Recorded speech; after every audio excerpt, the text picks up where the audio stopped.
الحمد للہ وکفا والصلاة والسلام علی رسول المجتبی اما بعد فاعوذ باللہ من الشیطان الرجیم بسم اللہ الرحمن الرحیم تباغضوا ولا تحاسدوا ولا تدابروا وكونوا عباد اللہ اخوانا صدق اللہ العظیم۔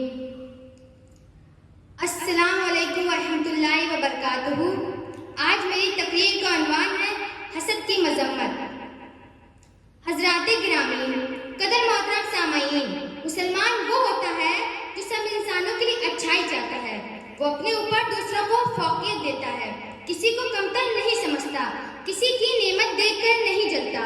مسلمان کسی سے حسد نہیں کرتا، وہ حسد کی برائی سے پاک ہوتا ہے، کیونکہ حسد نیکی اور محبت کے خلاف ہے، اثار و قربانی کے خلاف ہے، ہمدردی اور غمگساری کے خلاف ہے۔ وہ سمجھتا ہے کہ حسد دراصل خدائی تقسیم پر اعتراض ہے، لہٰذا یہ ایمان کے بھی خلاف ہے۔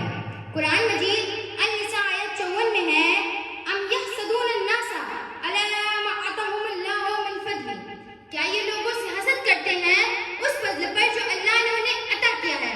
مطلب یہ کہ تم کون ہوتے ہو خدا پر اعتراض کرنے والے؟ اللہ جسے چاہتا ہے اپنے فضل سے نوازتا ہے۔ حضرات، حسد کہتے ہیں کسی کی خوشحالی پر جلنا، کسی کی بربادی کی تمنا کرنا۔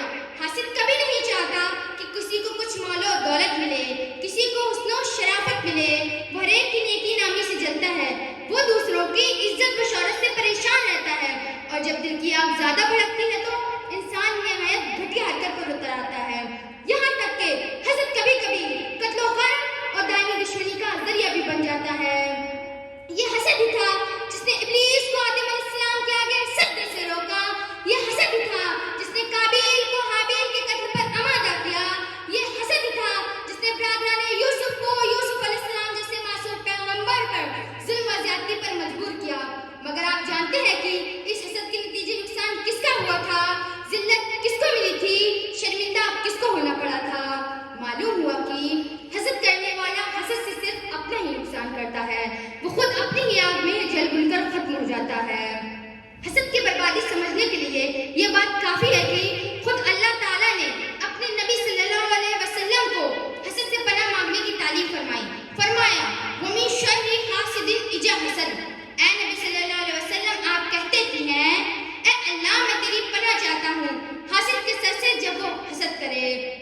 آپ نبی صلی اللہ علیہ وسلم کا ارشاد گرامی ہے إِيَّاكُمْ وَالْحَسَدَ فَإِنَّ الْحَسَدَ يَأْكُلُ الْحَسَنَاتِ كَمَا تَأْكُلُ النَّارُ الْحَطَبَ، یعنی حسد سے بچو کیونکہ حسد نیکیوں کو ایسے کھا جاتی ہے جیسے آگ لکڑیوں کو کھا جاتی ہے۔ ایک جگہ فرمایا لا تباغضوا ولا تحاسدوا ولا تدابروا وكونوا عباد اللہ اخوانا، ایک دوسرے سے بغض نہ رکھو، حسد نہ کرو، اعتراض نہ کرو اور آپسی قطع تعلق نہ کرو، اے اللہ کے بندے بھائی بھائی بن جاؤ۔ دنیا میں سب سے زیادہ حاسد قوم یہودی ہے، لہٰذا یہ مسلمانوں کا شیوا ہرگز نہیں ہو سکتا۔ مسلمان ہو اور حاسد ہو، بڑے تعجب کی بات ہے۔